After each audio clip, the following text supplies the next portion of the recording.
MLC Anantha Babu Rajahmundry జిల్లా court ముందు ప్రత్యక్షమయ్యారు. రెండో కేసు పెట్టినప్పటి నుంచి అజ్ఞాతంలో ఉన్న అనంతబాబు కోర్టుకొచ్చారు. బెయిల్ రద్దు చేయాలంటూ పోలీసులు వేసిన పిటిషన్పై రాజమండ్రి జిల్లా కోర్టులో విచారణ జరిగింది. అనంతబాబు తరపు న్యాయవాదులు కౌంటర్ దాఖలు చేయాలని ఆదేశించింది న్యాయస్థానం.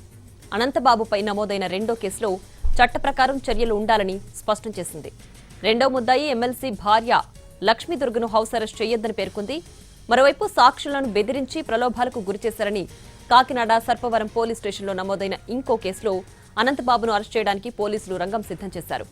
కోర్టు ప్రాంగణం చుట్టూ అనంతబాబును అరెస్ట్ చేయడానికి మోహరించారు పోలీసులు. కాకినాడ సర్పవరం పోలీస్ స్టేషన్కు ఎమ్మెల్సీని తీసుకెళ్లి 41C నోటీసు జారీ చేయనున్నారు.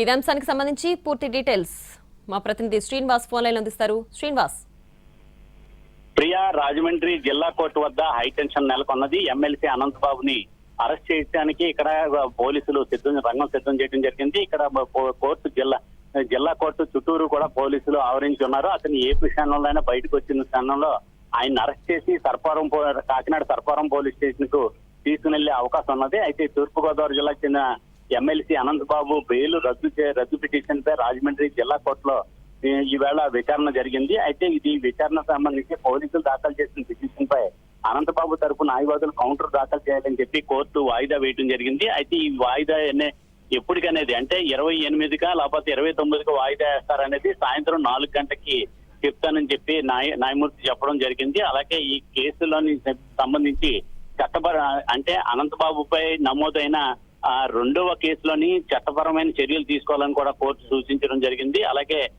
రెండవ ముద్దాయి అయిన ఎమ్మెల్సీ అనంతబాబు భార్య లక్ష్మీదుర్గను కూడా హౌస్ అరెస్ట్ చేయవద్దని చెప్పి పేర్కొనడం జరిగింది. ఈ సందర్భంగా అనంతబాబు స్వయంగా రాజమండ్రి జిల్లా ప్రధాన న్యాయమూర్తి కోర్టుకు హాజరు కావడం జరిగింది. అలాగే ఇకపై మరోవైపు సాక్షులను బెదిరించడం, ప్రలోభాలకు గురి చేయడం వంటి ఆరోపణలతోటి కాకినాడ సర్పవరం పోలీస్ స్టేషన్ లో నమోదైన కేసులో అనంతబాబును అరెస్ట్ చేయడానికి పోలీసులు రంగం సిద్ధం చేయడం జరిగింది. అలాగే జిల్లా కోర్టు ప్రాంగణం అంతా కూడా పోలీసులు మోహరించున్నారు. అనంతబాబును అదుపులో తీసుకుని ఇక్కడి నుంచి రాజమండ్రి నుంచి కాకినాడ సర్పవరం పోలీస్ స్టేషన్ కి తరలించడానికి ప్రయత్నాలు అయితే కొనసాగడం జరుగుతున్నది. ఒకవేళ ఈతనికి కాకినాడ సర్పవరం పోలీస్ స్టేషన్ తీసుకుని వెళ్ళిన తర్వాత అక్కడ 41C నోటీసు జారీ చేసే అవకాశం ఉంటుందని చెప్పేసి ఇక్కడ న్యాయవాదులు అయితే అనంతబాబు తరపు న్యాయవాదులు అయితే ఇక్కడ చెప్పడం జరుగుతుంది.